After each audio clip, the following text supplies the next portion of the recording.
ese tipo de protección. Vimos seccionadores bajo carga, seccionadores bajo carga con fusibles, en baja y en media tensión. Y terminamos la clase viendo interruptores de baja tensión, con los cuales vamos a repasar un poquito esto, donde hemos visto que teníamos 3 tipos de interruptores en baja tensión, donde, bueno, el tipo depende, o la elección depende básicamente de la corriente nominal que necesitamos manejar.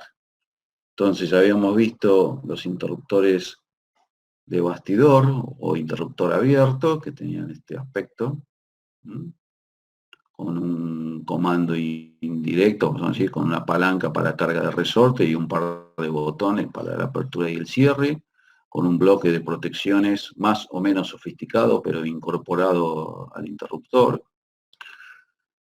Y habíamos visto también que teníamos características de interruptor fijo o extraíble. También vimos interruptores compactos o de caja moldeada, con parecido a este formato que vemos en la foto. Habíamos dicho que los interruptores del tipo abierto, eran los interruptores más grandes, de capacidad mayor, que se fabrican en baja tensión, hasta 6.300 amperes. Volviendo al compacto de caja moldeada, este es un interruptor de corrientes medias, cuyo valor máximo de corriente nominal está en los 1.600 amperes. Acá también teníamos un bloque de protección incorporado al interruptor. Había distintos bloques estándar, bloques electrónicos, que nos permitían manejar la curva de protección de distinto modo. Y yendo al escalón más chico de interruptores, teníamos los interruptores, los PIA, pequeño interruptor automático, que son ni más ni menos que las termomagnéticas que normalmente usamos en domicilio, en pequeña industria, pequeños talleres. Donde, bueno, también acá la protección es interna del interruptor. A diferencia de los interruptores abiertos, interruptores de caja moldeada, en este tipo de interruptores nosotros no podemos modificar la curva de la protección. La curva de protección es fija y estos equipos no tienen ninguna regulación externa para que yo pueda modificar total o parcialmente la curva de disparo. A diferencia del interruptor caja moldeada, que aquí abajo tenemos un montón de diales que nos permiten modificar la forma de la curva, o el interruptor abierto, que en este bloque habíamos visto que teníamos un montón de controles también para modificar la curva de disparo. Bien. Siendo así, siendo estos los interruptores de baja tensión, habíamos visto curvas de disparo. Recuerden que los interruptores abiertos y de caja moldeada también pueden limitar la corriente de cortocircuito. Recuerden estos gráficos que habíamos visto en la clase pasada, que son los gráficos que indican que ese equipo es limitador de la corriente de cortocircuito. Bloques de protección, compactos, bueno. Y no habíamos quedado pendiente en ver los interruptores de media tensión. Interruptores de media tensión, algo que creo que dijimos la semana pasada, tenemos interruptores de gran volumen de aceite, de pequeño volumen de aceite, en hexafluoruro de azufre o interruptores de vacío. Todas estas variantes que citamos son los medios en donde se va a extinguir el arco eléctrico. Recuerden que en el caso de baja tensión, habíamos dicho que el lugar donde se extinguía el arco era aire, o sea, el dieléctrico era aire. En el caso de media tensión, el dieléctrico puede ser aceite, hexafluoruro de azufre, es un gas, o puede ser un interruptor donde la apertura se produce en un ambiente que está al vacío, es decir, no hay aire. Gran volumen de aceite y pequeño volumen de aceite son interruptores ya de vieja tecnología. la idea de este avance en la tecnología era tratar de reducir el tamaño de los equipos. Bueno, eso finalmente lo fueron logrando y bueno, lo más compacto que hoy por hoy tenemos es el hexáfluoro de azufre o el interruptor de vacío. De todas maneras, pequeño volumen de aceite es posible que haya muchos instalados y funcionando. Gran volumen de aceite posiblemente no. Entonces, si vamos al interruptor en hexafluoro de azufre, como ven acá en el dibujo, esto es un mueble completo, es una celda, lo que vamos a llamar celda. Y esta celda está compuesta por varios elementos. Por un lado, el interruptor es lo que ven aquí abajo a la izquierda. Ese es el cuerpo del interruptor.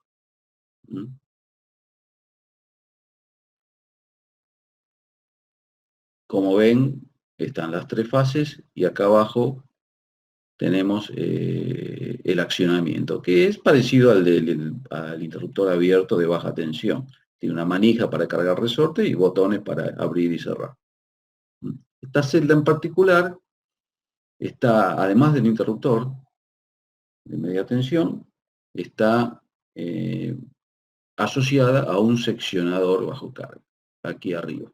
Este equipo que ven acá arriba de color marrón es un seccionador. Entonces esta es una celda completa donde tenemos interruptor y seccionador. El seccionador está aquí para asegurar el aislamiento total del equipo de la red. Bueno, estas celdas, más o menos para tener una idea de tamaño, miden 75 centímetros de ancho aproximadamente. 1,60 m, 1,70 m de alto y deben medir 80 o 90 centímetros de profundidad. Como variante de esto, si no queremos usar el interruptor de hexafluoro de azufre, tenemos el interruptor de vacío. El interruptor de vacío, el interruptor propiamente dicho, tiene este aspecto. Acá lo que pueden ver acá en el fondo son las ampollas de vacío. Acá esto está cortado, está abierto para que se vea la parte interna del equipo. Ahí es el lugar donde se produce la extinción del arco. Todos estos interruptores tienen mando local, como ven acá con botones 0,1, o como cualquier interruptor, pueden tener mando a distancia en forma remota. ¿Qué diferencia hay importante entre los interruptores de media tensión y los interruptores de baja tensión? Yo les hice mucho hincapié recién cuando repasábamos los de baja tensión, en que todos los interruptores de baja tensión tienen la protección incorporada. O sea, vienen con el mismo aparato, más allá de que después pueda haber módulos intercambiables, pero la protección está montada sobre el mismo cuerpo del aparato. En el caso de los interruptores de media tensión, la protección es lo que vamos a llamar una protección indirecta. Ya vamos a ver una calificación de protecciones cuando veamos protecciones. Pero lo que les quiero decir es que la protección de media tensión es una protección que no está incorporada al equipo. Es una protección que se agrega al equipo. Y no sobre el equipo, sino que se agrega en la celda donde está montado el equipo. Aquí tenemos un relé de protección indirecta, de la marca Schneider. Esta protección, para que pueda funcionar, está asociada a transformadores de corriente y transformadores de tensión, para poder tomar las señales de ambas magnitudes. Y con esas magnitudes puede hacer un montón de funciones distintas de protección. Algo habíamos dicho la semana pasada que las curvas de protección, hay dos formas características de curvas de protección. Por un lado tenemos acá a la izquierda una curva de disparo del tipo de tiempo independiente. ¿Qué quería decir esto del tiempo independiente? Que independientemente del valor de la corriente, fíjense que acá hay una I sub S que es el umbral de disparo. Independientemente del valor de la corriente, por arriba del valor de disparo, para cualquier valor, el tiempo de actuación es siempre el mismo. O sea, cualquier corriente que supere el valor de I sub S hace actuar la protección en el tiempo t definido. Por eso se llama protección de tiempo independiente. O sea, el tiempo no depende del valor de la corriente que estoy censando. En la curva de la derecha es una curva de tiempo dependiente. donde, bueno, contrario a lo que vimos recién, la curva de disparo, el tiempo de actuación de la protección depende del valor de la corriente. Fíjense que a mayor valor de corriente, menor tiempo de disparo, ¿no?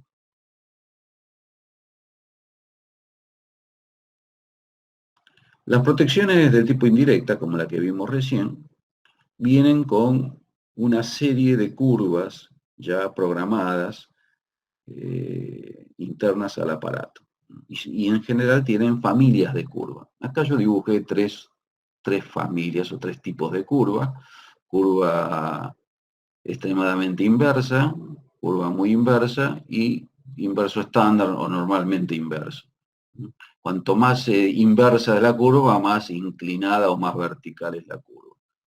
Esto a nosotros nos permite, después, cuando tenemos que hacer la coordinación de protecciones, nos va a permitir que sea fácil acomodar estas curvas en el diagrama de protección, porque hay una variante, o sea, son muchas familias, son muchas curvas para manejar, y tengo muchas variables para manejar y modificar las curvas.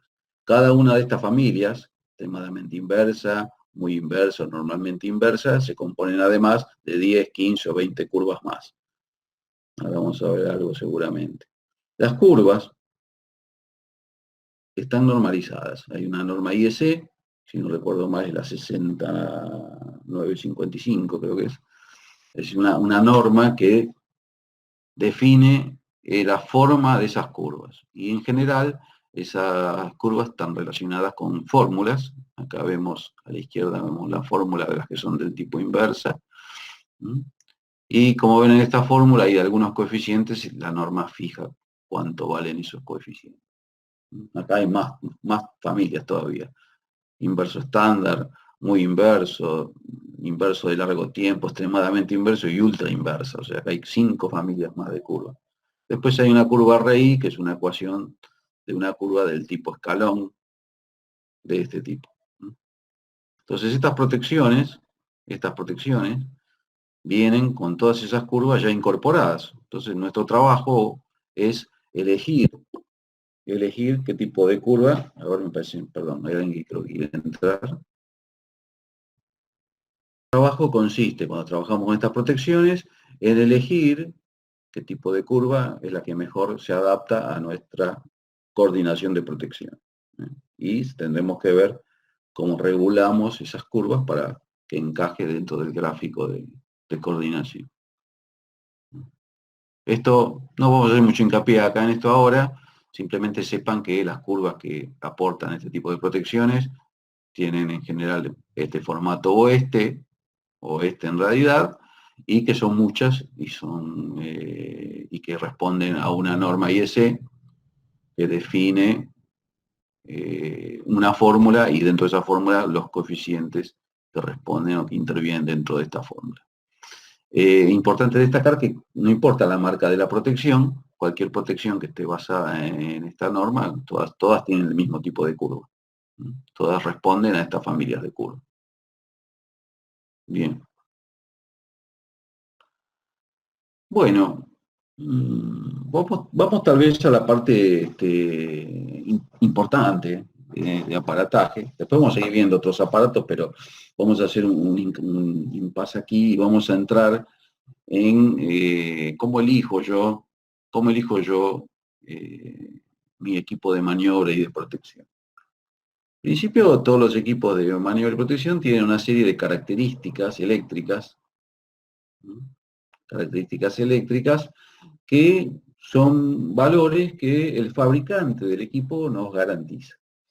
Entonces, esas características son una I nominal o IE, que sería corriente asignada de empleo, o sea, la corriente nominal para la cual el equipo puede funcionar indefinidamente sin presentar ningún inconveniente, una tensión de empleo, o muchas veces llamada tensión nominal, una tensión de impulso, de impulso, o tensión de aislación, y su I es un valor en kilovolt eficaces, es un ensayo que se realiza sobre el equipo a 50 ciclos durante 1 minuto.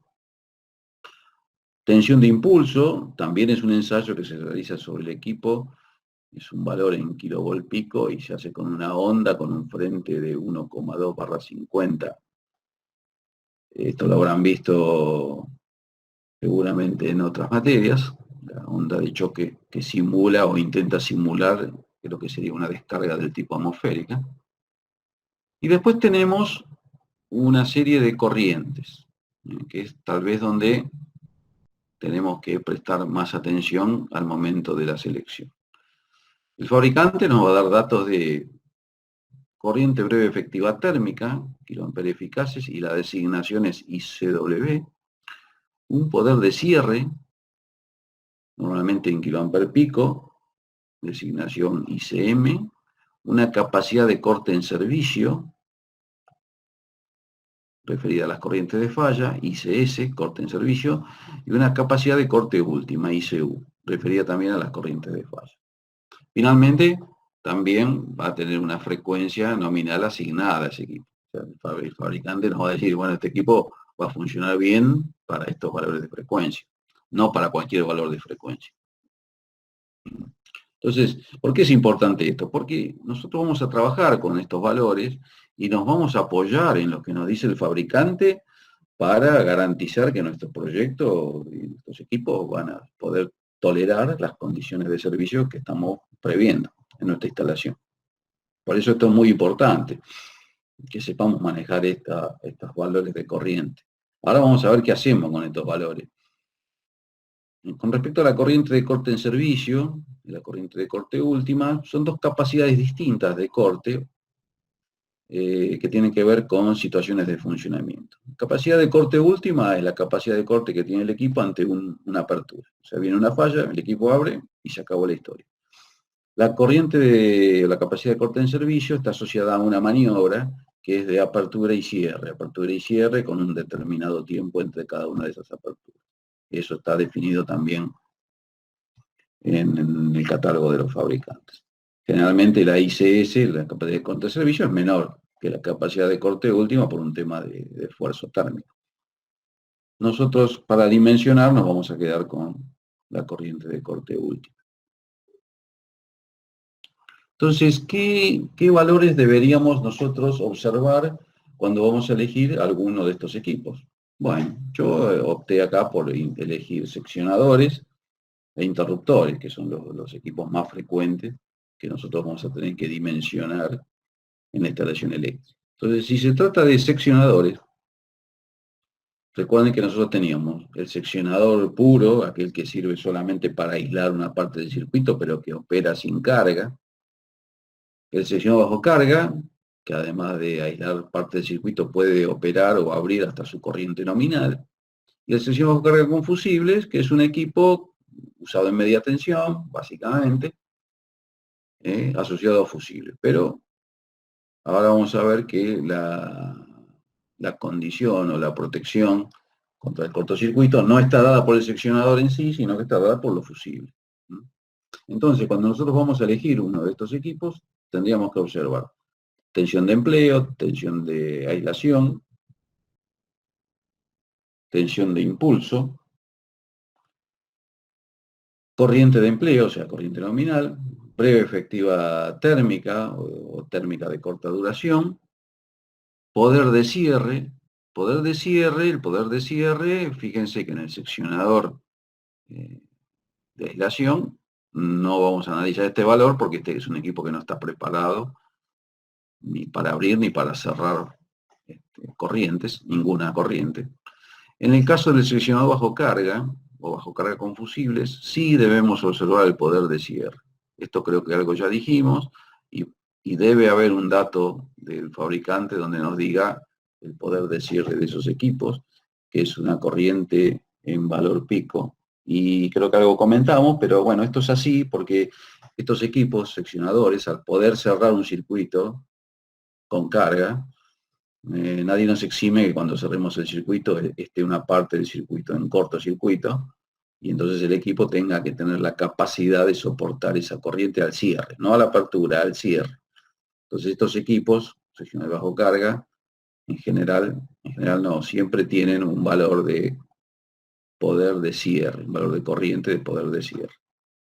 Y después vamos a tener corriente de corte en servicio o corriente de corte última, no en el caso del seccionador simple, tampoco en el caso del seccionador bajo carga. Como dice acá abajo, este equipo solo puede abrir hasta su valor nominal o asignada.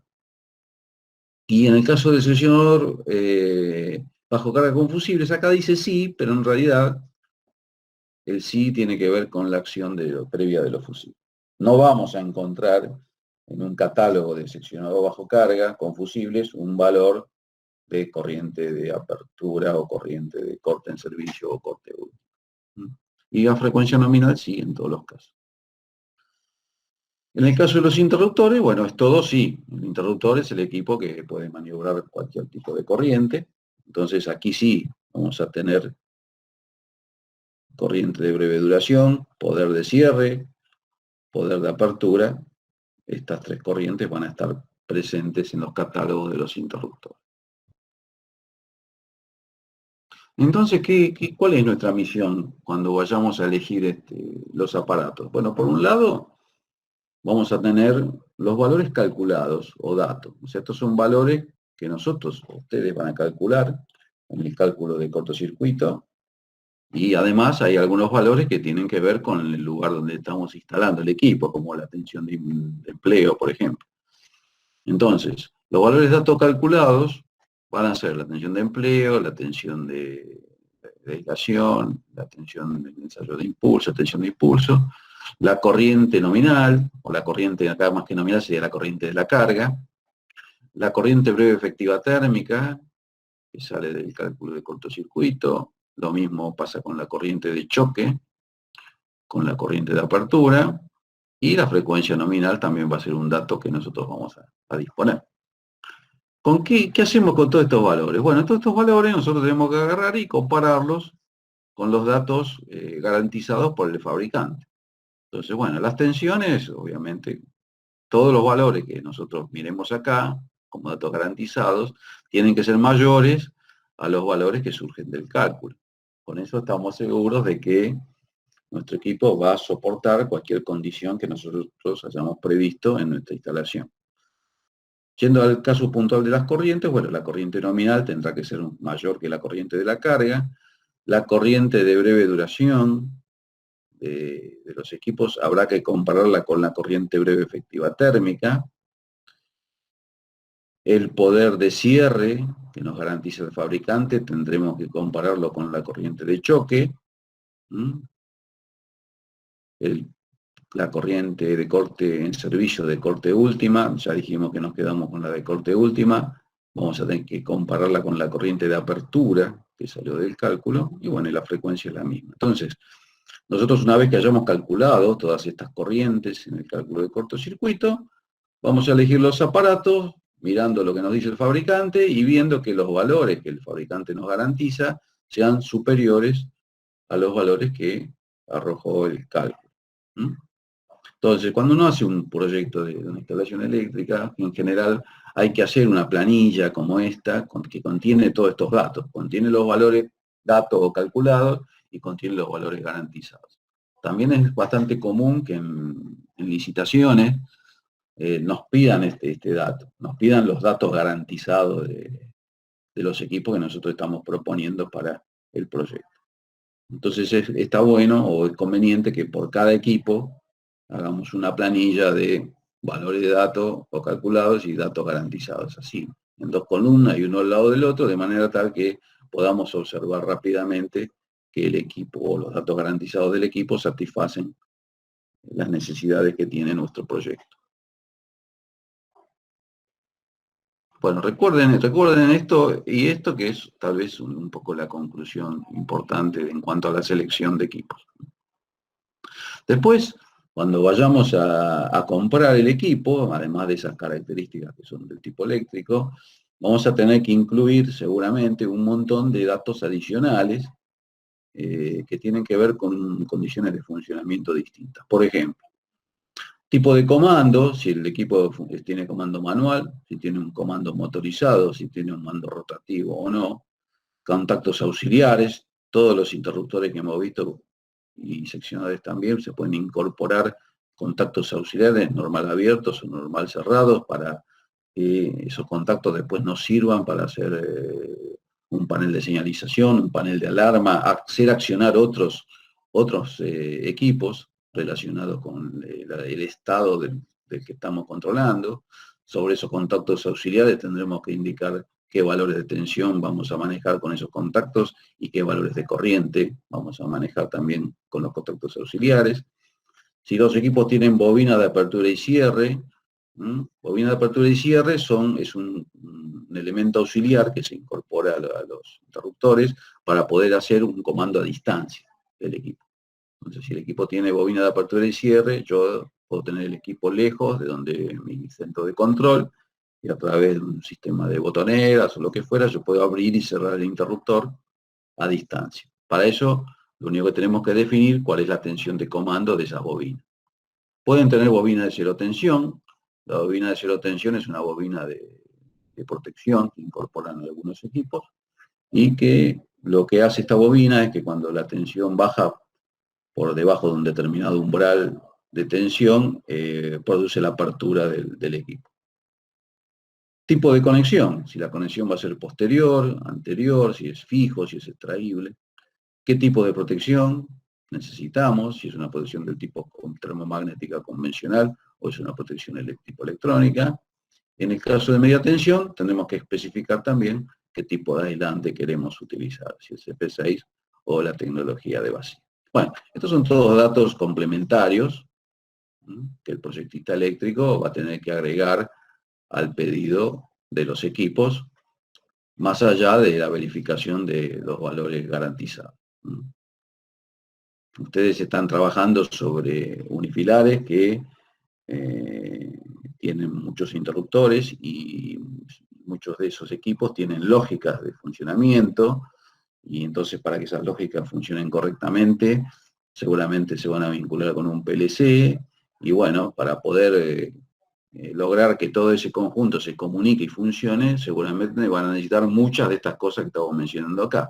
Contactos auxiliares seguro, también vamos a necesitar bobinas de apertura y cierre, bobinas de centración no lo sé, por ahí sí, por ahí no, pero bueno, seguramente esto vamos a necesitar, y también lo que vamos a necesitar es el tipo de comando posiblemente motorizado.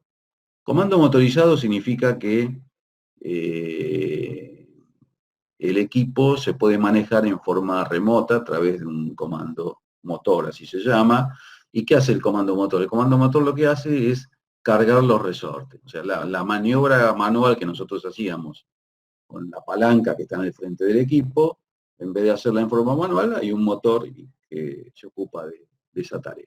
Entonces, con eso podemos independizar o remotizar la maniobra del equipo a distancia. No hace falta que el operador vaya hasta el equipo a cargar el resorte cada vez que opera.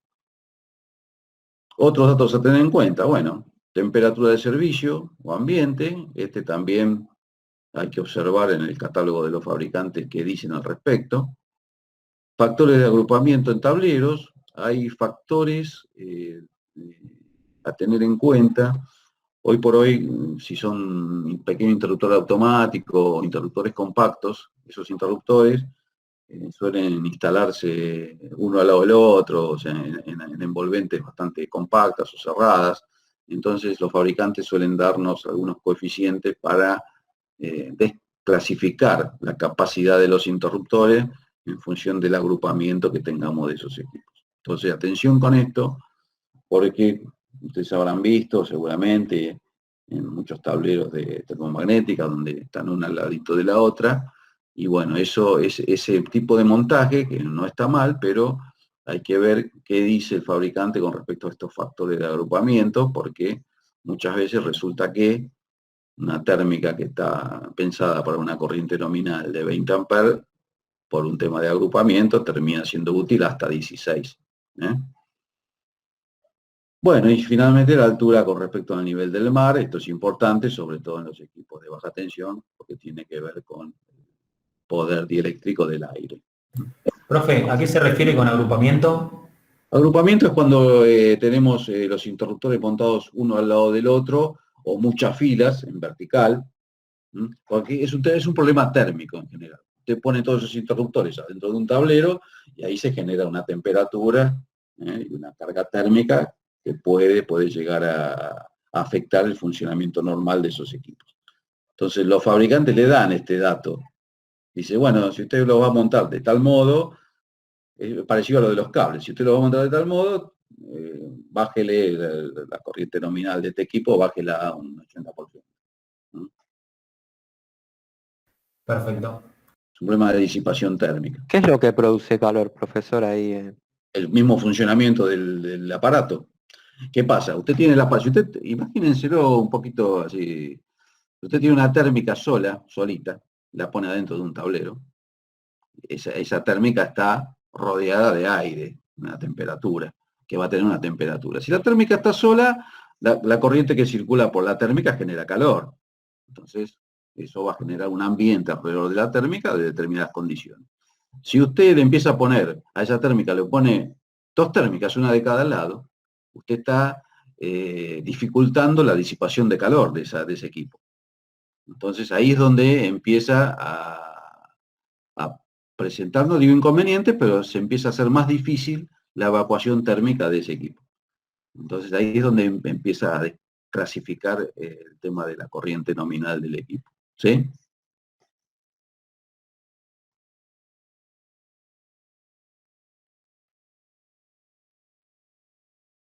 Ok, gracias. ¿En el tablero o no Por vale la pena? supuesto, sí, sí. A ver, el tema de tableros, hoy por hoy hay software de dimensionamiento de tableros donde usted puede volcar en una tabla o en ese software puede volcar la cantidad de interruptores que va a colocar en una columna o en un gabinete. Entonces usted coloca los interruptores. Esto está asociado a cada una de las marcas, ¿no? Yo el que conozco es el de ABB. Usted coloca los interruptores que va a utilizar en esa columna y el programa solo le calcula la condición térmica de ese tablero. Y entonces ahí usted después decide si se ve que la temperatura se va al demonio o se va muy alta, porque el programa le da un gráfico de gradiente de temperatura en función de la altura del tablero. Entonces usted se fija ahí, si la cosa se pone muy crítica, y bueno, en algún caso sí hay que recurrir a colocar ventiladores para forzar la circulación de aire. Sí, sí.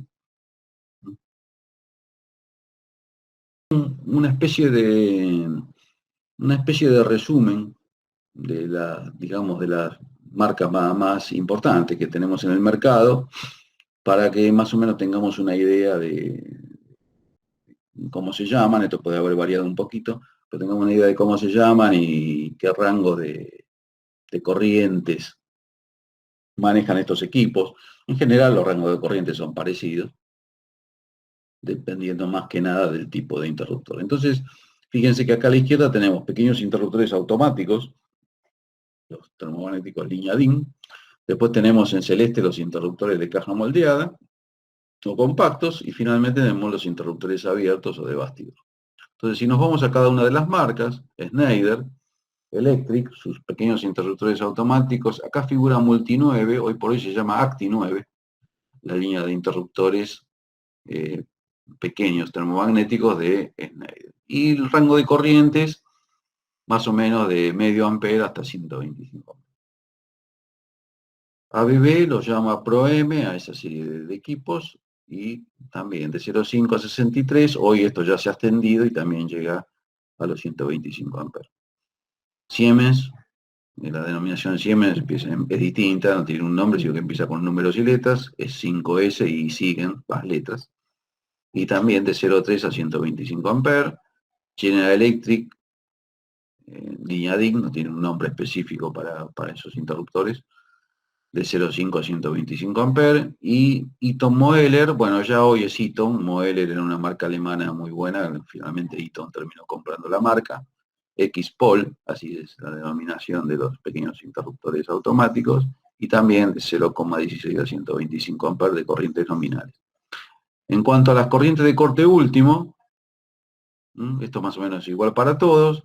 Tenemos, acá en realidad arrancarían 3 kA, y hoy por hoy están llegando casi hasta 25 kA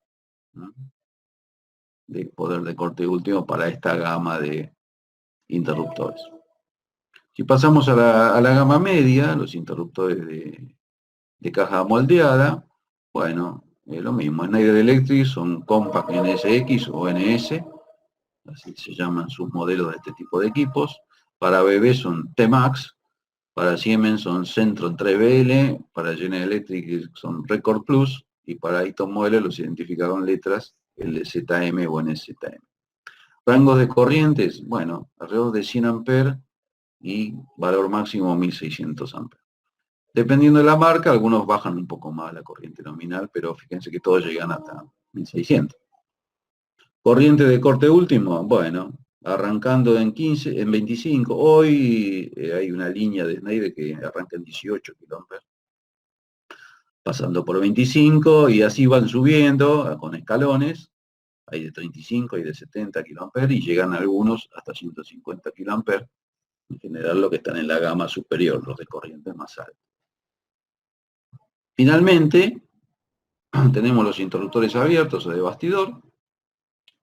Para Schneider Electric son los Master Pack NT o NW, ABB los llama EMAX, Siemens son Centron 3WL, para General Electric son Master Pack Plus o M-Pack Plus, y para Eaton Modeler son IZM, son también 3D. Rangos de corriente, como ya dijimos. Hacia abajo, bueno, algunos llegan a 400 amperes, estamos entre 400 y 800 como rango mínimo, y máximo 6300, como ya dijimos, 6300 amperes.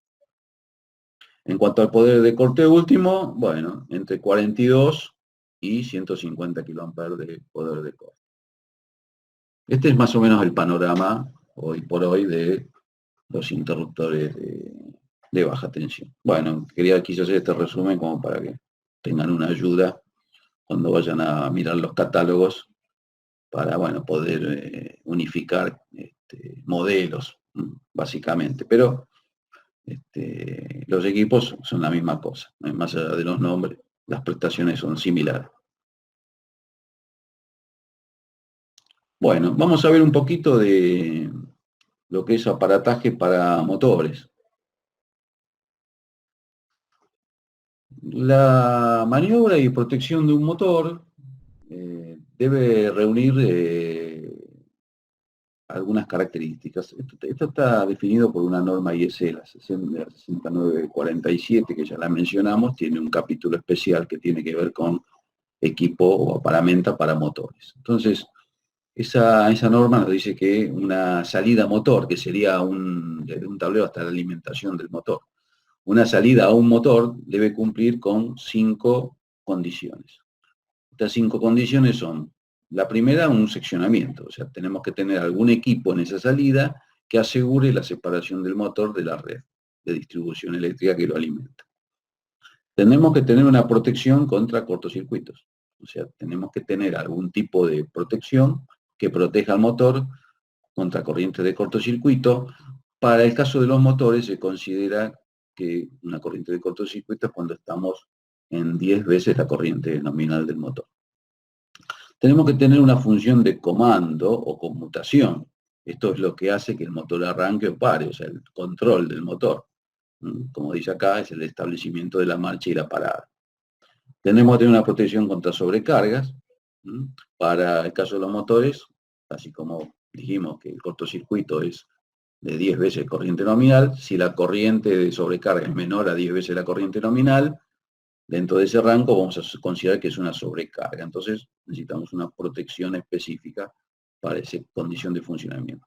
Y finalmente podemos tener alguna protección especial que puede tener, según el tamaño del motor, pueden ser protecciones contra efectos eléctricos o mecánicos específicos. Los motores grandes suelen tener otro tipo de protecciones, como, no sé, temperatura de cojinetes, por ejemplo. Son protecciones específicas. Esto lo vamos a ver cuando veamos la parte de protección. Entonces, una salida motor que tiene que reúna todas estas características, por ejemplo, puede ser esta que está dibujada acá, que es una salida a un motor. Entonces tenemos el seccionamiento. Esto lo único que hace es aislar el circuito de la red.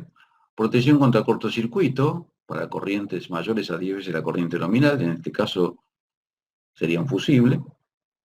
Maniobra, lo que permite conectar o desconectar o poner en marcha el motor, acá podría ser un contactor, y protección contra sobrecargas, que es para corrientes o mayores a la nominal, pero menores a 10 veces la corriente nominal. Entonces estas 4 son las mínimas que tenemos que tener, más allá de que el motor pueda tener después alguna protección particular. Entonces, ¿cómo logramos nosotros o con qué elementos logramos todas estas funciones? Bueno, hay muchas combinaciones que podemos hacer para lograr ese requerimiento. Entonces, vamos a separarlo en lo que es baja tensión y media tensión. En el caso de baja tensión, tenemos el seccionamiento, protección contra cortocircuito, el mando, protección contra sobrecargas y protecciones especiales. Entonces, una primera combinación podría ser, para el seccionamiento, un seccionado bajo carga. Para protección contra cortocircuito podríamos utilizar fusibles. Para el mando podríamos usar contactores. Para una protección de sobrecarga hay un relé térmico, es un relé que funciona por temperatura, y está asociado al contactor. Y alguna protección especial, bueno, acá dice subtensión, podría ser cualquiera. Esto no es tan importante. Una combinación 2, bueno, podríamos tener un guardamotor magnetotérmico. Ahora vamos a ver qué es esto, un guardamotor magnetotérmico, que es un equipo que brinda protección al motor contra cortocircuito, contra sobrecargas y además cumple la función de seccionamiento. Por eso, si se fijan, está repetido en esas 3 funciones. Un contactor y una protección de falta de fase. Esto es un ejemplo. Yo reitero que la última línea son simplemente ejemplos. Y una tercera combinación podría ser un guardamotor magnético que protege solo contra cortocircuito, pero cumple con la función del seccionamiento, protección contra cortocircuito, un contactor para la maniobra, un relé térmico para la protección de sobrecargas, y bueno, hay alguna protección especial que pueda tener. Entonces, estas son 3 combinaciones. Podría haber más, o sea, yo inclusive podría combinar distintos los aparatos y obtener otros ejemplos de maniobra. Por ejemplo, acá en lo que dice mando, yo en esta última salida, en la combinación 3, el mismo guardamotor magnético yo lo puedo utilizar para poner en marcha el motor, si quiero, ponerlo en marcha y pararlo. Entonces no necesitaría contacto. Entonces, combinaciones puede haber un montón. Estos son simplemente ejemplos. Lo mismo para los motores de media tensión, las funciones son las mismas. Entonces acá podríamos tener para el seccionamiento un seccionado bajo carga. Recuerden que estamos en media tensión. Puede tener un interruptor directamente como seccionamiento. Para protección de cortocircuito podemos utilizar fusibles o alguna de las protecciones indirectas como la que vimos, que hay protecciones de ese tipo específicas para motor. El mando puede ser por contactores. Hay contactores de media tensión, o puede ser directamente el mismo interruptor que lo pone en marcha. Protección contra sobrecargas, esto va a estar siempre a cargo de la protección indirecta. Y protecciones especiales, bueno, varias. Puede haber relé de frecuencia, relé de giro inverso, relé de potencia inversa, relé de secuencia. Puede haber un montón de protecciones que ya después vamos a mencionar algunas.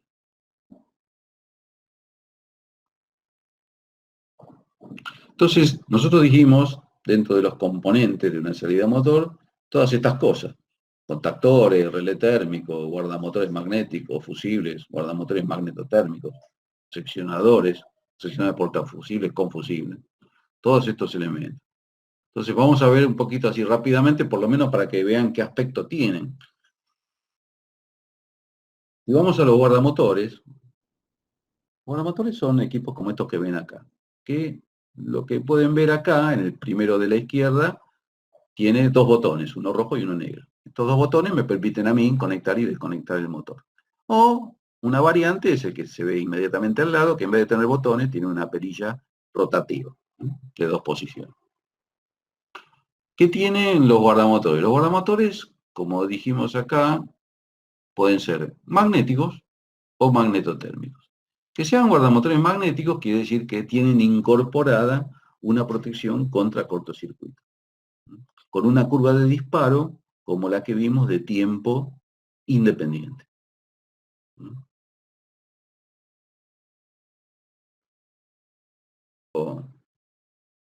independiente es una curva que tiene este aspecto.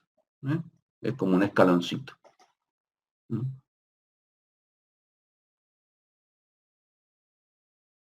Corriente, tiempo, ¿no?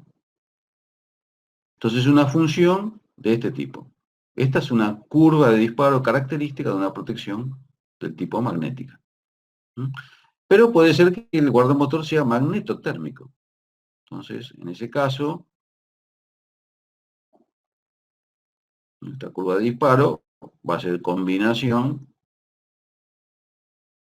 de dos curvas.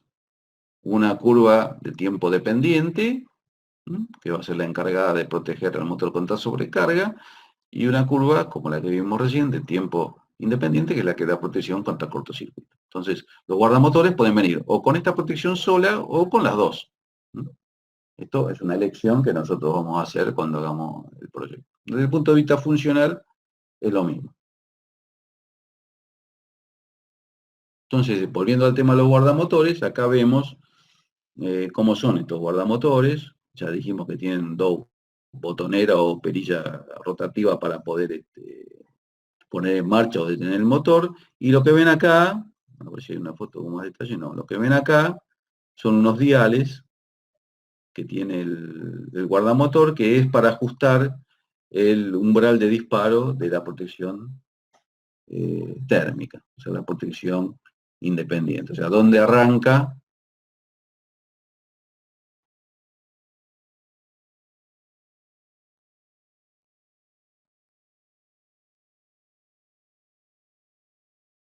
ese dial que tiene el guardamotor, sirve para ajustar este tiempo o este valor de corriente. Este tiempo no, este valor de corriente. Es un valor de corriente que yo ajusto, a partir del cual la protección empieza a actuar. Entonces yo regulo eso en función de la corriente nominal del motor.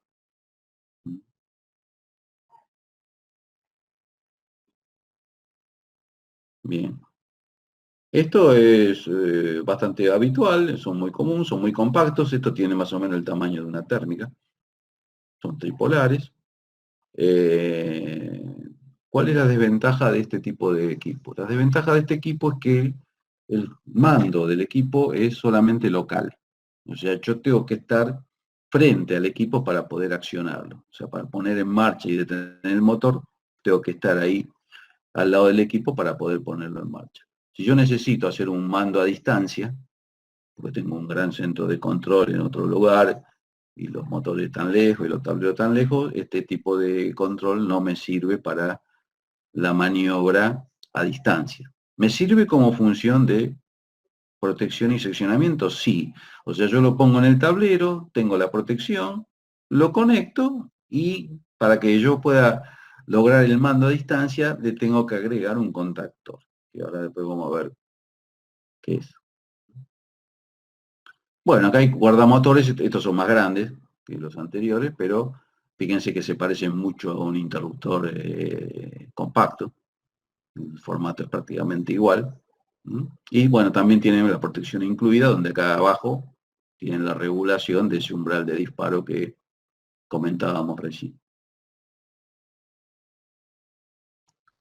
Curva de disparo de los guardamotores, bueno, esta es la curva de protección térmica. Como ven, ahí hay tres curvas de disparo. En realidad, las dos que son continuas es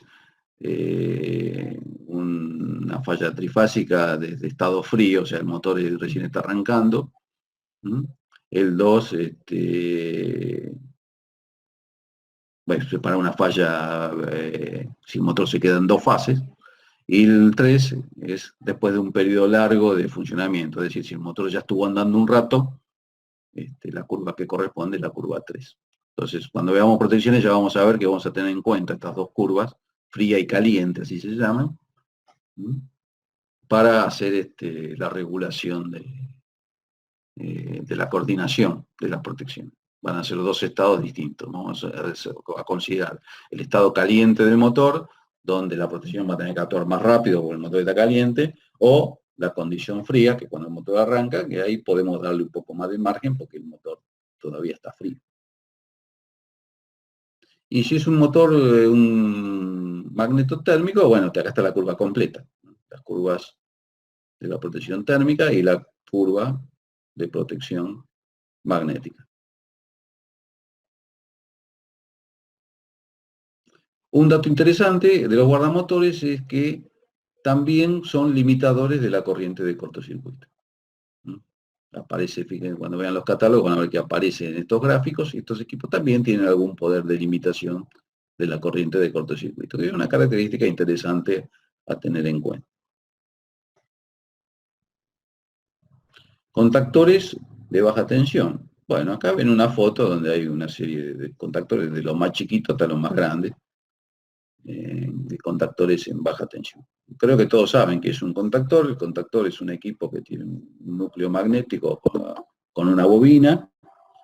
Lo que yo hago es manejar la bobina a distancia.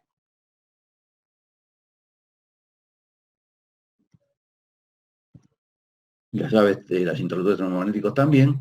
No hemos dicho nada, pero en realidad se pueden usar en corriente continua. Nosotros hasta ahora no hemos hablado nada, no dijimos ni que esto ni era ni continua, ni alterna, ni nada.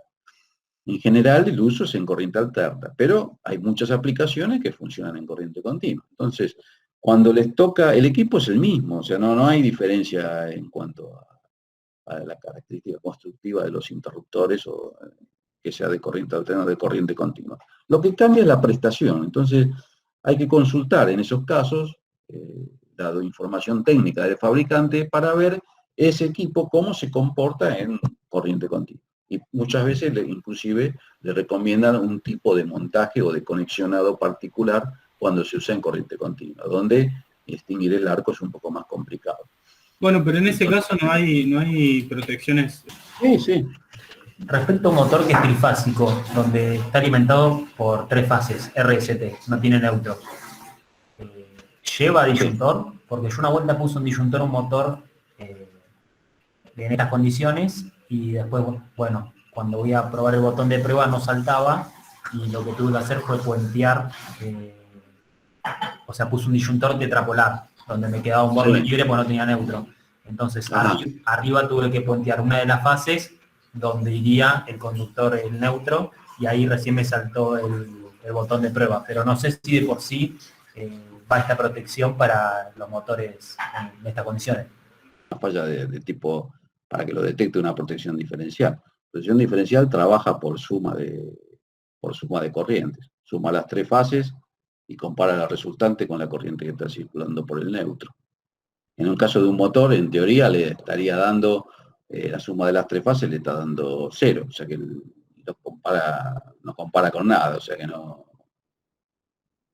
yo creo que no funcionaría.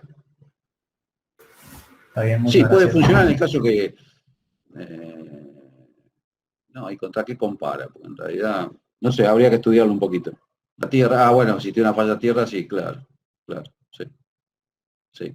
O sea, si tiene una falla tierra tendría que saltar. Sí. Ahí Claro, va. se supone que la función es esa. Claro, sí, si hay una falla tierra debería funcionar, sí.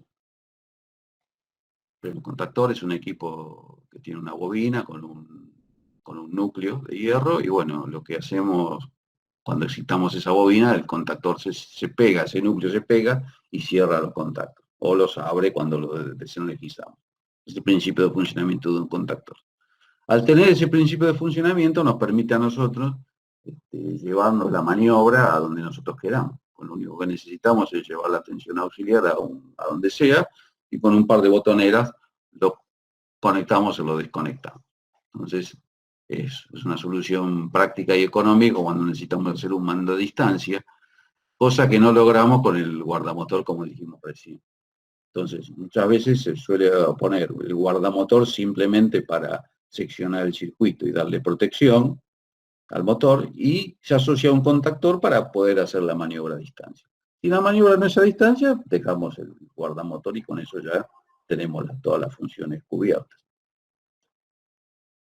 Entonces, los contactores, bueno, es lo que se ve aquí en la foto, y asociado a los contactores tenemos relé térmicos, que son, hasta acá hay distintos modelos, más grandes y más chiquitos, Y estos relés térmicos van asociados al contactor que estaría arriba de este equipo, arriba de este equipo. Estos pines que ven acá son las conexiones entre el contactor y el relé térmico. El relé térmico también tiene acá la misma regulación que habíamos visto en el guardamotor. Hay un tema de, acá ven algunos botoncitos y algunas cositas más. Los relés térmicos, algunos son botones de test, o sea, como el relé diferencial, ustedes pueden apretar a ver si funciona. Otros son de reset, porque cuando esto salta, bueno, hay dos opciones. Hay algunos equipos que cuando la protección actúa, esto queda activado y no, para reponerlo, para poder rearmarlo, hay que ir al equipo y apretar uno de estos botones y resetearlo para que vuelva a funcionar. Hay otros que tienen un reset automático, o sea, yo puedo seleccionar acá, por acá, que tenga un reset automático. ¿Esto qué quiere decir? Que el equipo actúa por una falla, espera un tiempo y se vuelve a conectar solo. Es una opción que nosotros la podemos elegir. Bueno, acá ven relé térmico de distintos valores de corriente. Los relés térmicos vienen con distintas clases, 10A, 10, 20 y 30, y en realidad estas clases tienen que ver con el tiempo de disparo en frío, ¿no? Según sea la corriente IR, la corriente regular como umbral de disparo, entonces para 1.05 de IR, 1.2, 1.5 o 7,2, acá según la clase se define el tiempo de disparo en frío. Esto tiene que ver, qué clase de relé vamos a usar, tiene que ver con el tipo de motor que estemos protegiendo. Hay motores que tienen un arranque muy pesado, porque la carga mecánica es importante, entonces necesitan más tiempo para que puedan arrancar. Entonces elegimos un clase 30 que tarda más tiempo en disparar. Fíjense que acá los tiempos para 1,5 veces la corriente de ajuste para una clase 30 está en 12 minutos, contra los 2 minutos que tiene el 10A. ¿Sí?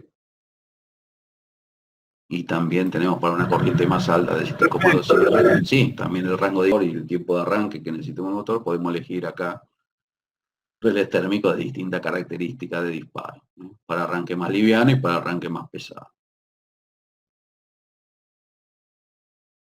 Bueno, acá están las curvas de disparo para las distintas clases, ¿no?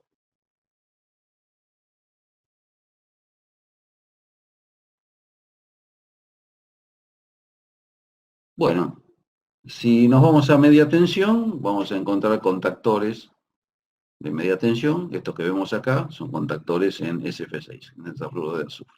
Funcionalmente es lo mismo que el contactor de baja tensión. La única diferencia es que esto está encapsulado y funciona adentro del medio gaseoso que es el SF6. Desde el punto de vista funcional es lo mismo que el de baja tensión.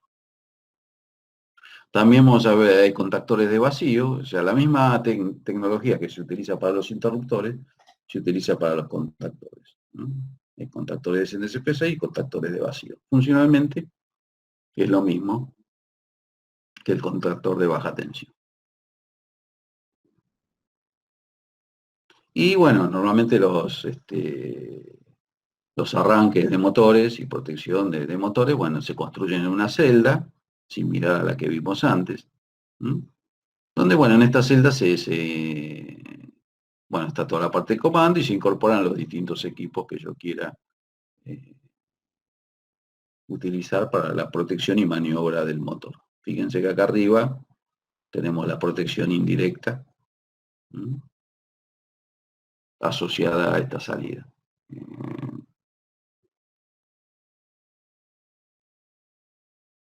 Un tema interesante a tener en cuenta es la vida útil de los aparatos de maniobra, porque uno arma un proyecto, una instalación eléctrica, la conecta y ya está, y ya nos olvidamos. Siendo una cosa que es estática, vamos a decir, que no tiene movimiento, uno piensa que eso dura toda la vida y es eterno. Bueno, no es así. Ya dijimos en algún momento que las instalaciones eléctricas requieren mantenimiento, como muchos otros tipos de equipamiento, y un tema interesante a tener en cuenta es la vida útil de los aparatos de maniobra, porque algunos nos tienen una capacidad o una vida útil infinita en cuanto a su funcionamiento.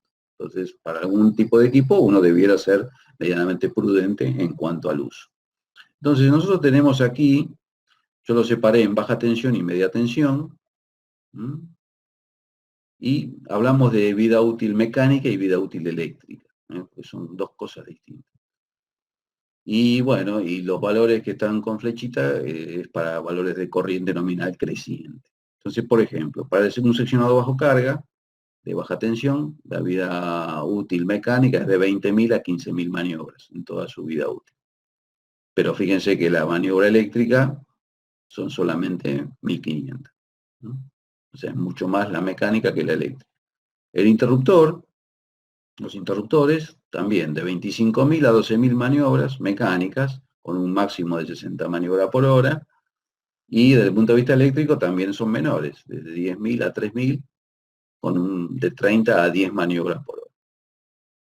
Fíjense el caso del contactor. El caso del contactor puede hacer hasta 10 millones de maniobras desde el punto de vista mecánico, siendo hasta 7.000 por hora, pero desde el punto de vista eléctrico, si bien son muchas, no son tantas.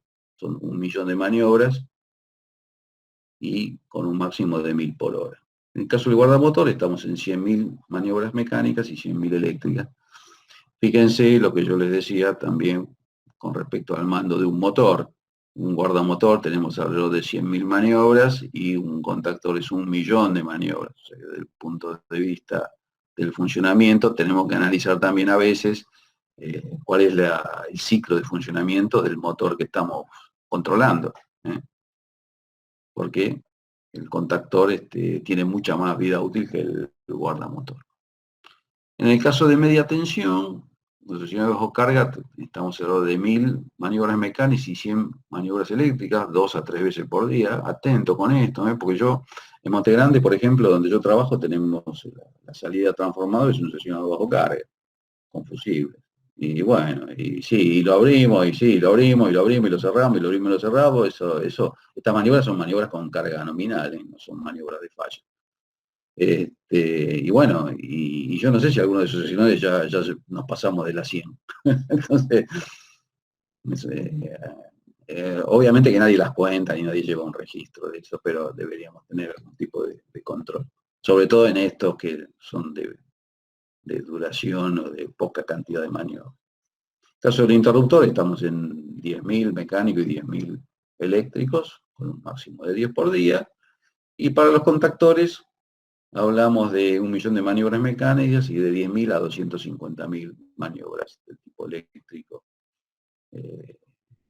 Y más o menos 10 maniobras por hora. Bueno, esto yo lo reuní para que tuviéramos una idea, o todos tuvieran una idea de qué estamos hablando en cuanto a duración de los equipos eléctricos principales. Bueno, finalmente la presentación se cierra con la nomenclatura que se debería utilizar en los esquemas unifilares. Acá, esto está extractado del reglamento de la EA, así que lo pueden ver ahí si quieren. Entonces acá tienen distintas funciones, un seccionador, interruptor seccionador, como ven hay distintos símbolos, seccionador con fusibles, interruptor seccionador con fusible. Cuando habla de interruptor seccionador es un seccionador bajo carga, no es un interruptor, es un seccionador bajo carga. Quiere decir que puede abrir corriente nominal. Este que está acá no podría abrir corriente nominal, es simplemente seccionador. Y bueno, cada simbolito que ven acá, una rayita, un circulito, o si están combinados, indica qué tipo de función tiene si tiene ese equipo, o puede cumplir ese equipo. Después tenemos los interruptores. Interruptor automático suele representarse con este símbolo.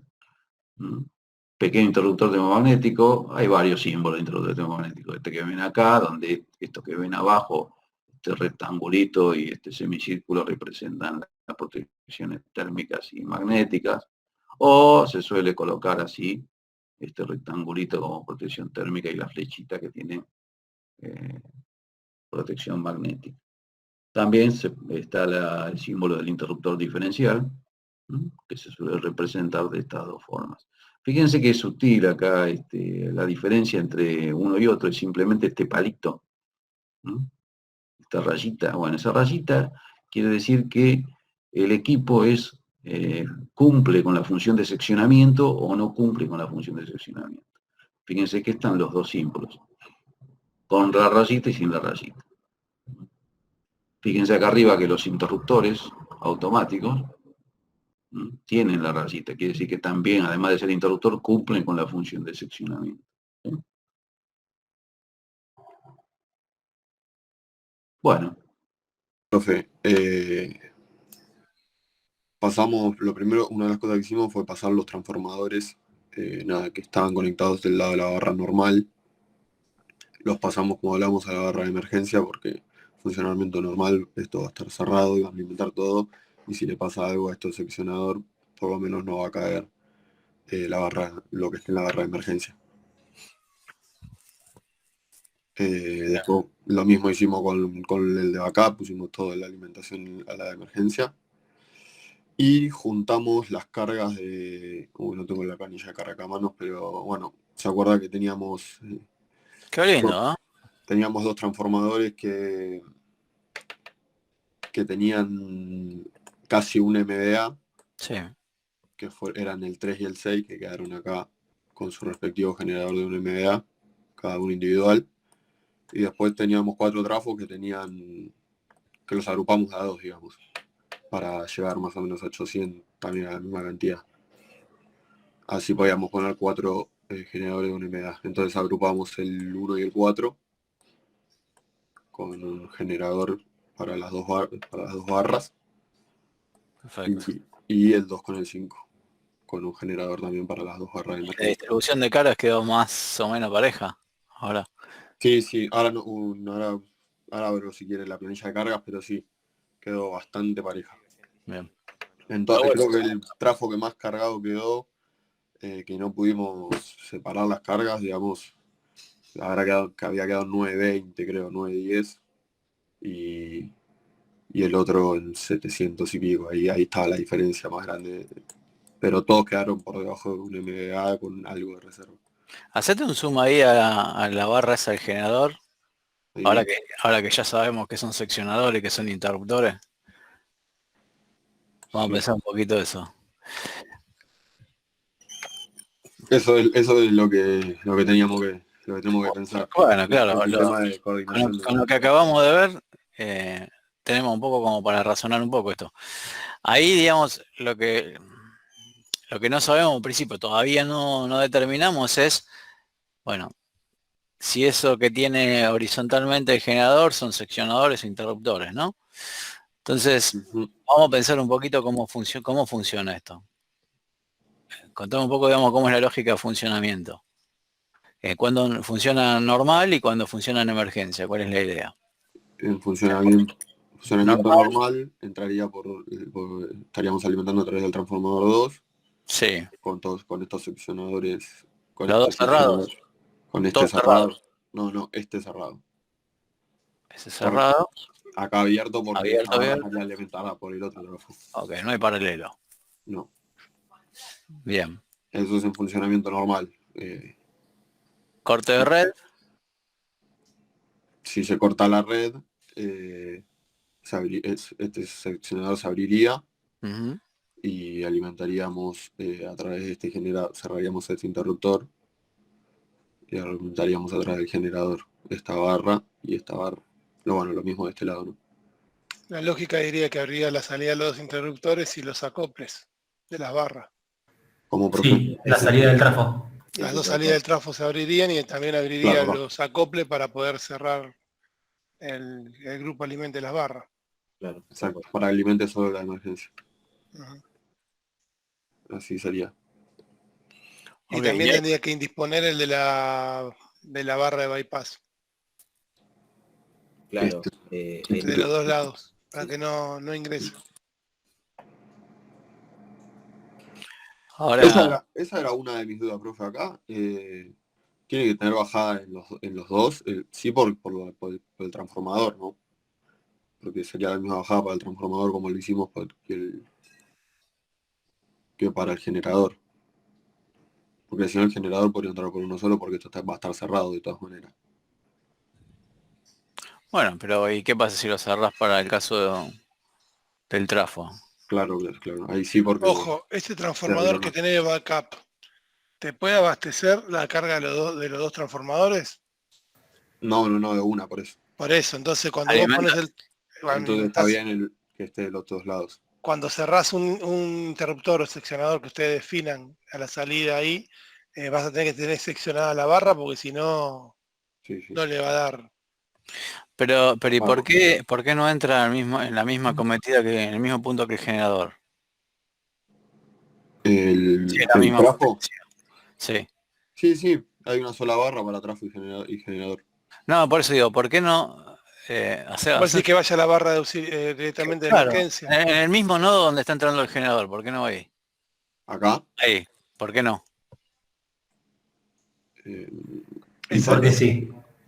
Ese transformador Bueno, está pensado. Yo digo, porque sí, porque de los dos, acometida pongo uno solo primero.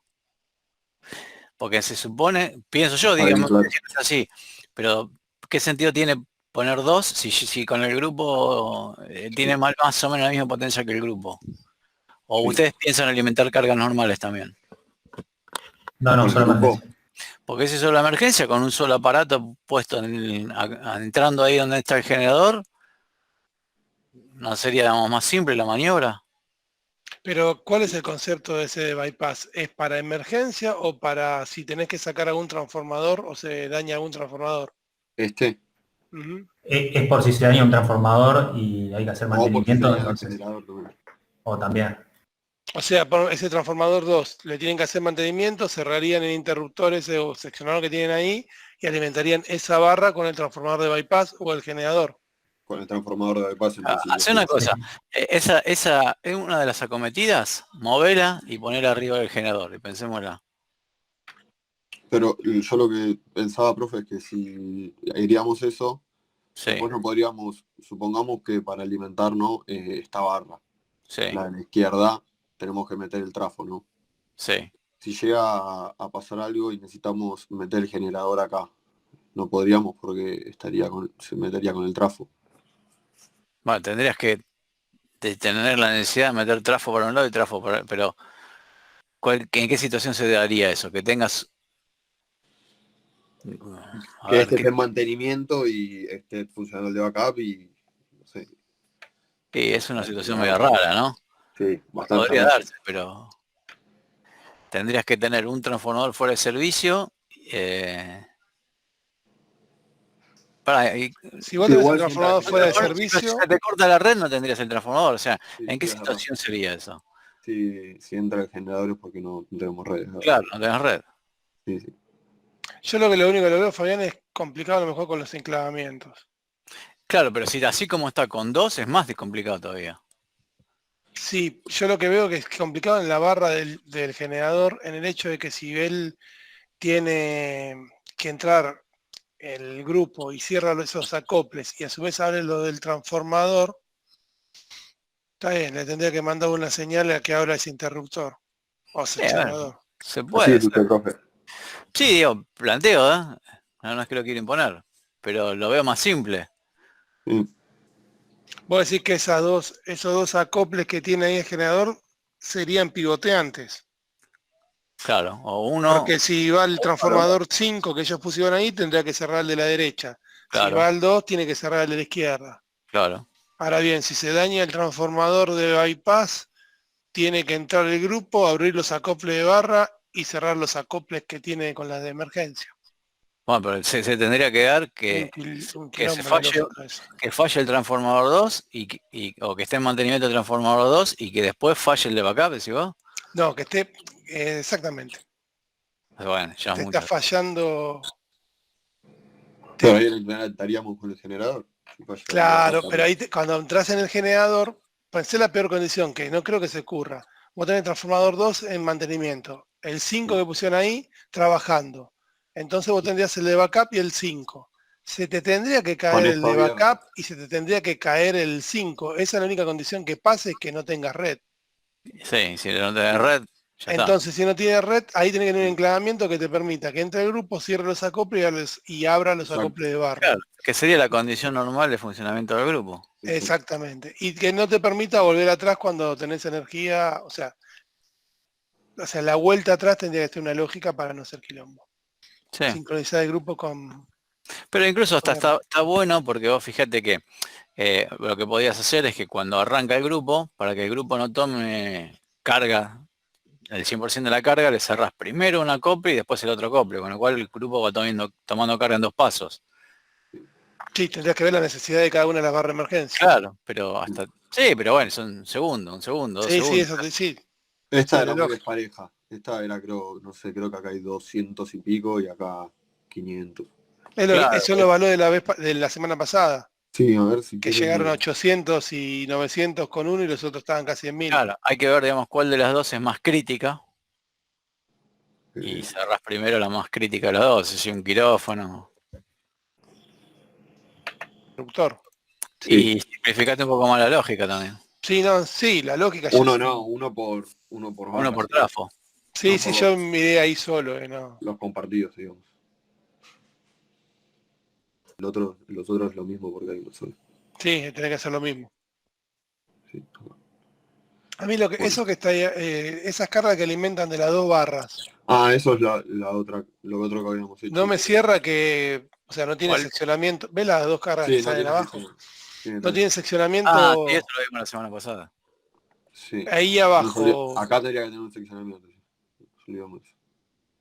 Acá Algo tendría que tener. Hoy tenés 2 barras distintas originalmente que lo está alimentando.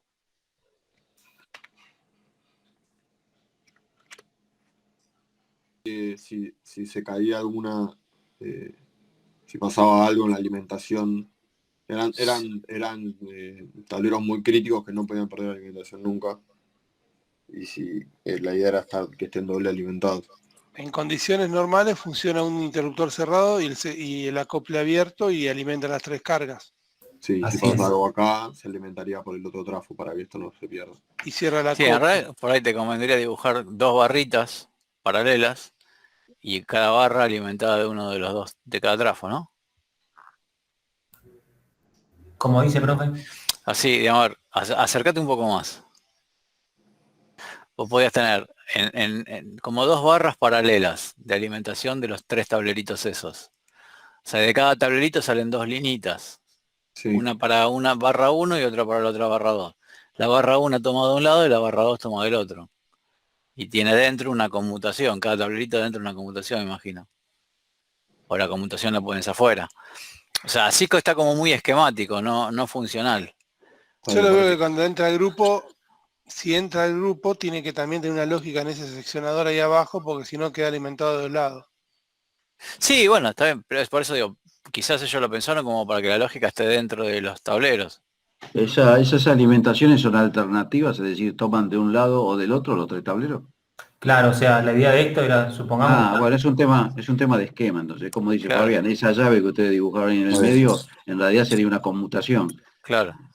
O sea, Sí, como dice Fabián, llegaría a algún lugar donde están esos 3 tableros, llegaría a un intermedio, llegaría a alimentación de una barra y de la otra, o de un transformador y del otro, y en ese tablero tendríamos una conmutadora que nos permite elegir si tomo de un transformador o del otro. Algo así es lo que ustedes querían hacer. Sí, eso pensamos. Por ejemplo, Ok, está bien. Bueno, es un tema dibújenlo, es un esquemático. tema como está dibujado. Claro. Sí, porque el acople, como está ese acople, tiene que funcionar con el acople de arriba.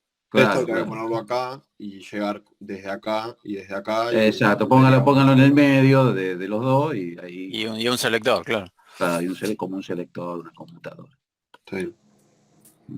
Que no es del tipo manual o... Y si es crítico tendría que ser automático, Dani. Si es crítico es automático. Sí, lo mismo que hacer. Está bien, es una transferencia automática entre dos alimentaciones. La que tiene tensión manda. Ahí va para el otro lado. Ahí está. Algo así. Algo así. Después lo hacemos bien. Más por la idea está. La idea es esa. Ok, perfecto, profe. Cada tablerito tiene antes de entrar al tablero tiene un seccionador. Aparte que tiene... Acá.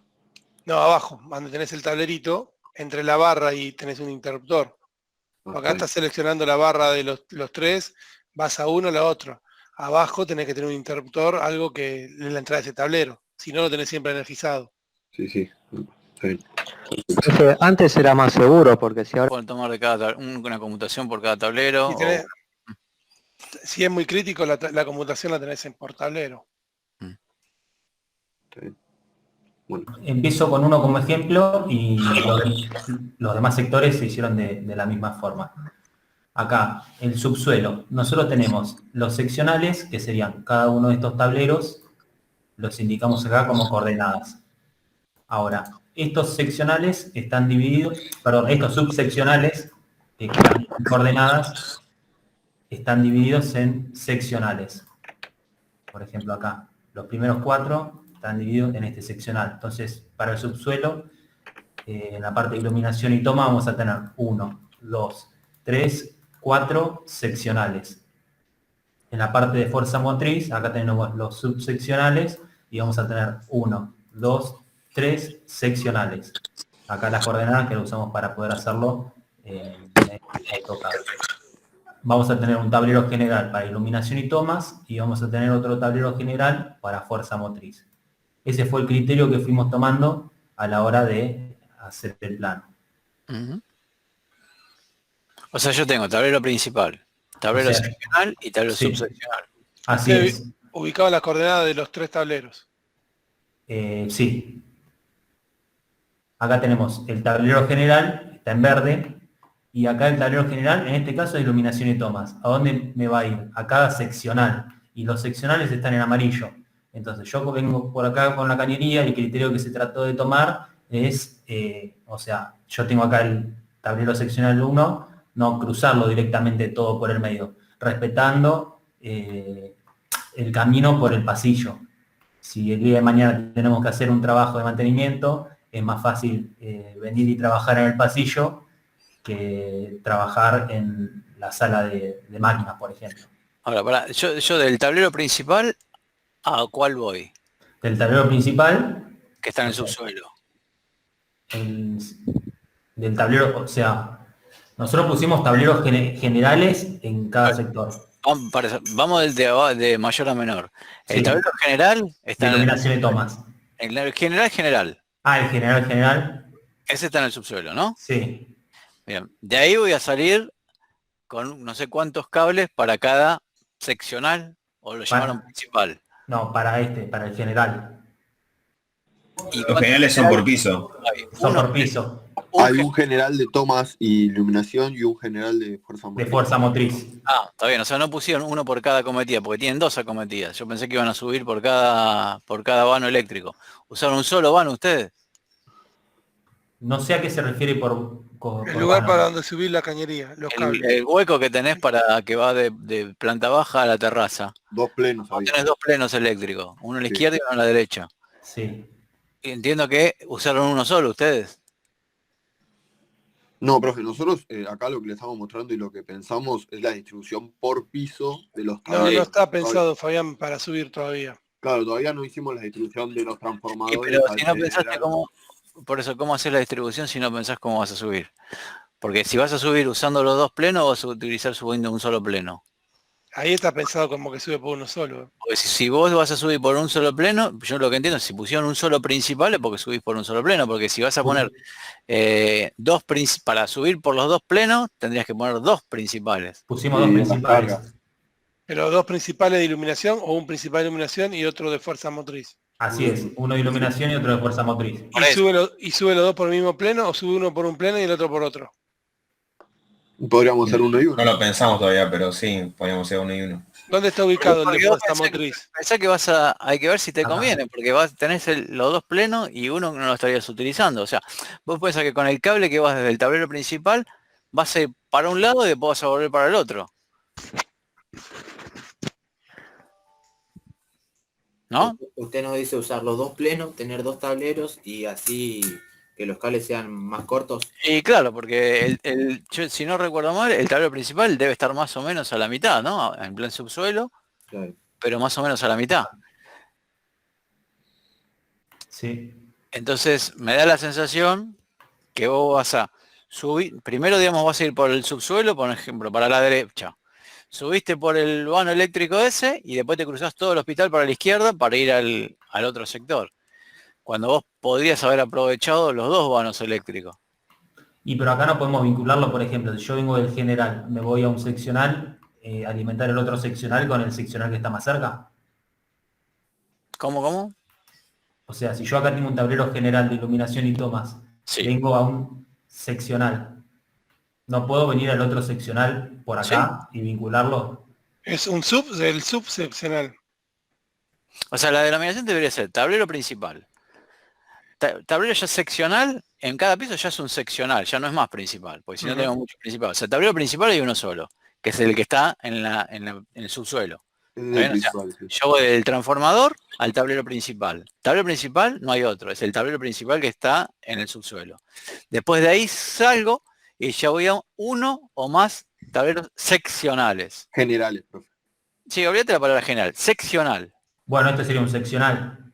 Claro. Y del seccional pero en la voy a los planilla de carga, subseccionales. en la planilla de carga, profe, nombra seccionales como los nombra por sector, ¿entiendes? O sea, claro, en cada sector hay un seccional. Porque sí, podría ser, pero en realidad en la planilla de carga, eso, por eso nosotros nombramos a los más grandes, digamos, a los que siguen para arriba, generales. Sí, lo que pasa es que si lo pones como general, se presta confusión, porque el general en realidad es como que está abajo, el que está en planta en su suelo. Bueno, le ponemos seccional general. Claro. Tablero de piso. Tablero de piso. Exacto. Si querés poner el tablero de piso. A ver, y esto digamos, simplemente es lo que yo digo de haber visto otros proyectos y haber hecho esto, nada más, pero me da la sensación de que están tirando cable... Tablero subsuelo, ponele directamente. Sí. Tablero subsuelo y acá a cada uno le llamamos como estúpido. Profe, o sea, usted nos dice que nos conviene poner 2 tableros en vez de tirar tanto cable. ¿Y es económicamente viable eso? ¿O? A mí me parece que lo que les conviene es poner, si van a poner un tablero, como lo llaman ustedes, de piso, para iluminación, poner uno a la este, uno a la oeste, o a la norte, a la sur. Uno por acá y otro por acá. Claro. Una pregunta, ¿dónde está la parte principal? Pero ahí también, profe, no tendríamos que tener en cuenta que las cargas estén dentro de todo distribuidas, porque si no, por ahí por un pleno subimos con carga. Es que un poco el objetivo del baricentro era ese, ver dónde le caen los tableros. Es que nosotros con el objetivo del baricentro entendimos, acá tenemos los subseccionales, después agarramos y hacemos seccionales, empezamos a dividir. Bueno, nos quedaron estos 4. Y de estos 4 van todos a un tablero de piso. Igual, profe, lo de los tableros es independiente, creo yo. O sea, lo de los tableros, lo que estaría mal acá, o habría que repensar, es lo de las canalizaciones, porque los tableros nosotros los ubicamos según el baricentro, digamos, donde más convenía, para no dejarlo en una habitación. No, eso de los tableros, los subseccionales está claro, eso está... Y los generales también, sacamos el baricentro general y lo pusimos donde dio el baricentro, lo más cerca posible. O sea, el tablero de piso. General no lo dividimos, digamos, por la mitad del edificio y la mitad del edificio. Usted lo que quiere es que digamos, no sé, sector 1, 2 y 3 por un pleno eléctrico. No, yo no digo eso. Yo lo que digo es, si vos tenés un tablero general de, no sé, hacé un zoom, así podemos ver bien el tablero que ustedes llamaron general, ¿no? Sí. O sea, vos venís por el pleno urbano eléctrico al tablero general que es ese verde, ¿no? Así es. Bien. Y de ahí empezás, a los que salen de ahí, ¿cómo lo llamaron? Sí. ¿Seccional o subseccional? Seccionales. Seccional. Y de ahí vas a los subseccionales. Y ahí vas a los subseccionales que son cada subseccionales. Carga. Ok, bien. Yo lo único que digo, los subseccionales está bien y los seccionales está bien. Eso no lo cuestiono porque lo han calculado ustedes y están bien determinados. Lo único que digo es si realmente está bien subir por una sola canalización, una sola cometida para llegar a un solo tablero general o tablero de piso. ¿Y el resto de ahí hacia aguas abajo está bien como lo hicieron? ¿Y por qué no estaría bien, profe? Por ahí convendría, no sé, los tableros seccionales que estén más cerca de un pleno, agruparlos en un tablero para ese pleno y los que estén más cerca del otro pleno agruparlos en un tablero para Claro, porque fíjate que vos, para el otro el pleno. tablero general, ¿por qué lo pusiste ahí? Porque es donde daba el baricentro Donde daba la de todas coordenada las acá, cargas, por eso de todas las nosotros cargas. no ¿Con, dividimos con nosotros las ampliación o cargas. sin ampliación? Porque la ampliación está para el otro lado. O sea, cuando hagas la ampliación no te puede dar ahí el baricentro. No, todas las cargas, profe. En el futuro Porque también. Fase 1 y fase futuro. y fíjate que es raro, porque la ampliación la tenés para el otro lado. ¿Ves? Depende, a ver en ese piso. A ver, Este es de iluminación y tomas. De ¿Ves subsuelo. que la ampliación está hacia la izquierda? Qué raro que no te lo tiró para el lado del otro vano. es que, a ver, fíjate la planilla, Gonza. Depende del valor de las cargas. Por ahí la ampliación es muy chica en el subsuelo. 95,97 en X Pero y las 40. cargas, a ver, fíjate las cargas a futuro. Ah, pero ahí estamos en subsuelo, ¿no? Todavía Estamos en no. subsuelo. No, todavía estamos en subsuelo. No, Una habría que ver. pregunta, el tablero principal, la entrada del hospital, ¿dónde está? ¿De dónde parte todo esto? Porque así vamos a tener claro por los plenos que quieren subir o van a subir. Los trafos estaban. De los trafos, ustedes van a tener los trafos, la barra, y de la barra se van a alimentar todos esos tableros. Eso, ¿dónde está la ubicación? ¿Dónde pensaban la ubicación de eso? Nos faltaría eso, el tablero general de todo, eso sirve. Porque yo lo que pienso en mi cabeza, de ahí salgo, voy a salir y voy a ver para dónde, qué pleno, Cada tablero de piso. por dónde voy, de esa ubicación por dónde voy, y ahí va a ser lo más económicamente viable. Si uso uno o el otro o los dos juntos. Porque aparte estoy desaprovechando la posibilidad de tener dos canalizaciones independientes como pide la norma. Sí, sí. Porque vos vas a mandar todo por el mismo vano, se te prende fuego, perdiste todo. Ese creo que sería el tema. No, habría que mandar por los dos plenos, sí. Pero para mí Piénselo un poquito, denle una vueltita más. O sea, usted Y, tiene profe, ubicado usar otro pleno para otro piso, por ejemplo. ¿No se podría? Se podría, pero quizás, por eso, piensen si está bien esta opción que hicieron ustedes. Si no están tirando cable de más o si no están desaprovechando la posibilidad de hacer lo mejor, porque aparte vas a mandar toda la carga por un cable, de la otra manera lo tendrías dividiendo. Pero a ver, son criterios, piénsenlo ustedes. también de lo que es usar un pleno para un piso y otro para otro piso, si tenés una emergencia en ese pleno, sonaste un piso. Y después con el tema de las cargas desbalanceadas, profe, ¿cómo sería eso?